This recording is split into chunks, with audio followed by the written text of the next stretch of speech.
मित्रांनो, शक्ती solar pump हा आपण ऑनलाईन मोबाईलवरती कसा करायचा ही प्रोसेस तुम्हाला दाखवणार आहे या व्हिडिओमध्ये. तर शक्ती फार्मर ॲप म्हणून हे एक मोबाईलवरती आपल्याला प्ले स्टोअरवरून ॲप्लिकेशन इन्स्टॉल करायचं आहे. हे फक्त आपल्याला अँड्रॉइड मोबाईलसाठीच अवेलेबल आहे, आयफोनसाठी आपल्याला नाही भेटणार.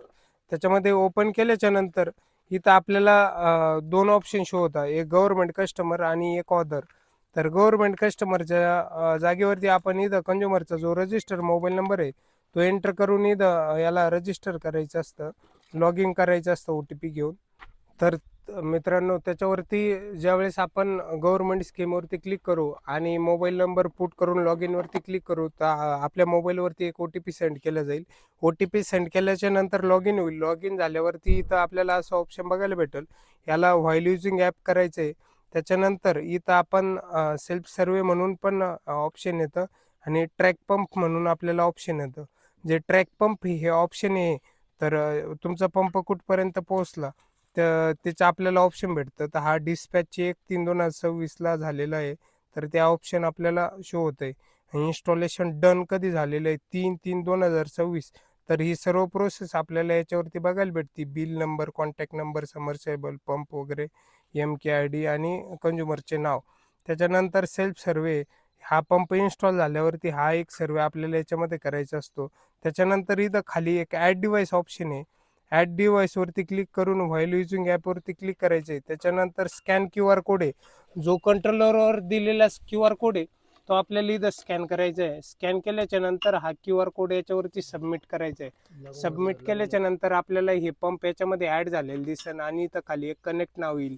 त्याच्यावेळेस ज्यावेळेस आपण त्याच्यावर क्लिक करू आपल्याला इथं दोन ऑप्शन बघायला भेटतात, एक स्टार्ट आणि स्टॉप. आता ज्यावेळेस आपण बघितलं तर हे स्टॉप जे ऑप्शन आहे ते थोडंसं आपल्याला ब्लर दिसतंय आणि स्टार्ट ऑप्शन क्लिअर दिसतंय. म्हणजे आता ही मोटर बंद आहे, जे ब्लर दिसेल ते कन्सिडर करायचं.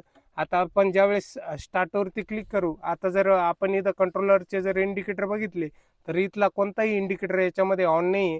ज्यावेळेस मी इथं ऑनवरती स्टार्टवरती क्लिक करतो तर त्यावेळेस हा कंट्रोलरचा जो इंडिकेटर आहे मोटर पंप स्टार्टचा ग्रीन कलरचा, तो आपल्याला 31 सेकंदानंतर इथं ऑन झालेलं दिसेल.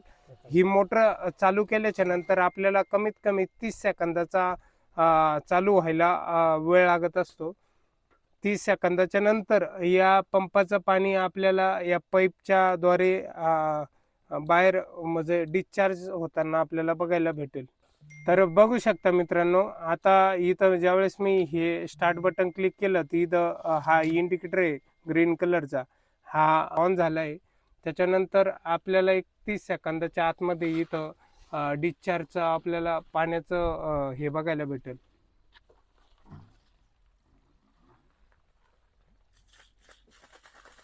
तर आता ही मोटर जी आपण चालू केलेली होती, तर ही मोबाईलद्वारे शक्ती फार्मर ॲप आहे त्याद्वारे आपण ही स्टार्ट केलेली होती. आता मोबाईलद्वारे देखील आपण ही मोटर ऑफ करू शकतो इथून.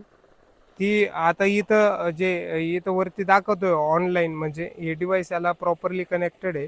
ह्याच्यावरती क्लिक करून आपण हे बघा, आता जर इथं बघितलं स्टार्टचा जो ऑप्शन आहे हा आपल्याला ब्लरमध्ये दिसतोय आणि स्टॉपचा प्रॉपर पद्धतीने दिसतोय.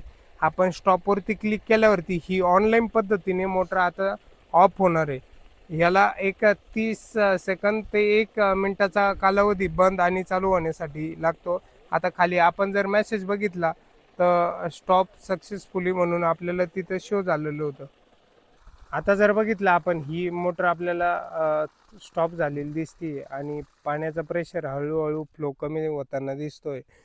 जर तुम्ही ही गोष्ट कन्सिडर केली शक्ती पंपामध्ये किंवा जो DC मोटर असतं याच्यामध्ये, तर प्रत्येक मोटर DC मोटर चालू व्हायला आणि बंद व्हायला याला हळूहळू प्रोसेस राहते हिची. चालू व्हायला 1 ते 1.5 मिनटं लागतो आणि बंद व्हायला 1 ते 1.5 मिनटं लागतो. ज्यावेळेस जे मोटरचा जो हे गिअर आहे हा ज्यावेळेस स्टार्ट होतो तर हळूहळू स्पीड घेतो आणि बंद व्हायच्या वेळेस देखील हळूहळू बंद होतो. असं एकदम याच्यामध्ये AC मोटरसारखं आपल्याला जम घेताना दिसणार नाही.